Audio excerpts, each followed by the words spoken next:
Excitement was in the air on Thomas's branch line. Thomas and Toby could be seen talking excitedly. Percy was baffled.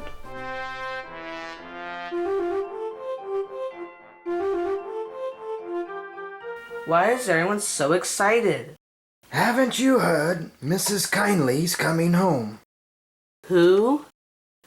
Oh, right. You never met her. Well, you see, Mrs. Kyndle was a nice lady.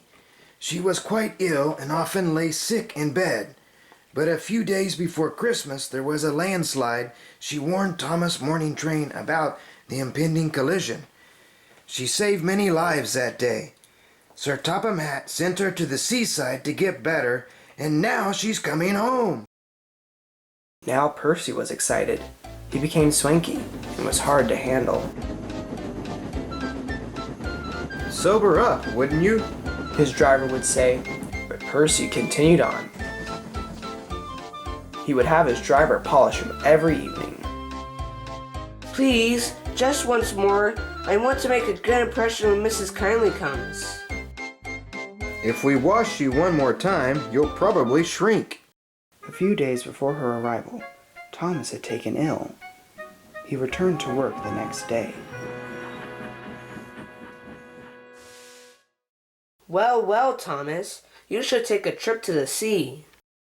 What do you mean? If it works wonders for Mrs. Kyndle, it could work wonders for you. Rubbish! But just think about laying on that warm sand, the waves gently moving, the seagulls squawking. Pooh! Sand's nothing but snow in the summer. It only causes trouble.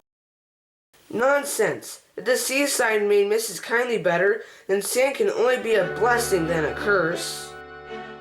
Percy trundled away, staying firm on his belief. At last, it was the day of Mrs. Kyndle's return.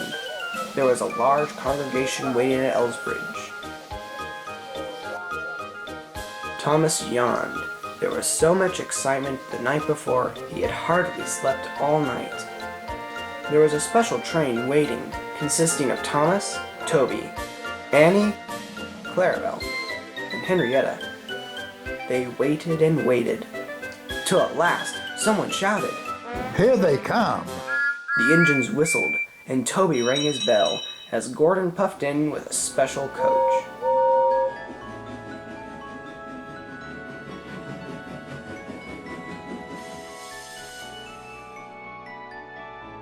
Mrs. Kyndle climbed out and was met with many cheers and whistles. "Welcome home!" It's good to have you back. Mrs. Kyndle was moved to tears. It is good to see you all again. Sir Topham Hatt gave a speech, and before long, Mrs. Kyndle boarded her train home. The engines puffed proudly with the coaches singing behind,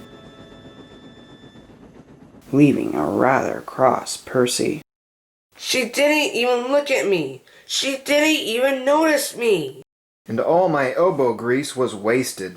But Percy couldn't be cross long.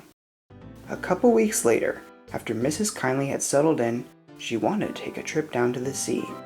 Sir Topham Hatt scheduled a special train just for the occasion.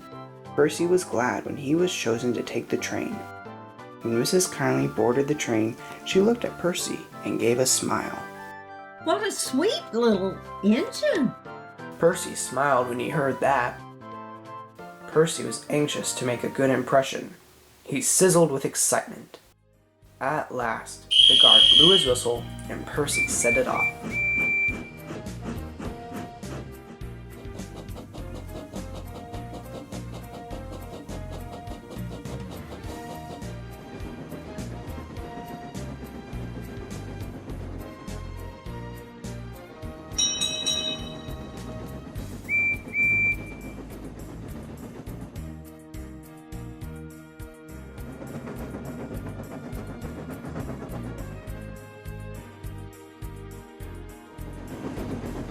Percy run well, and everything went smoothly, but there was worse to come.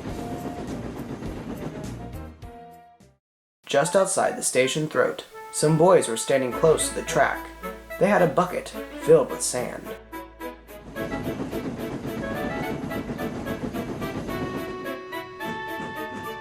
As Percy puffed by, they threw the sand in the air, landing on Percy's face. Ow! I can't see! I can't see! Percy was so scared that he applied his brakes early. His driver tried to release them, but Percy put them back on. The noise was terrible. A little girl was so scared that she lost her candy floss, and it lay on Percy's nose. At last, the driver brought Percy to a stop.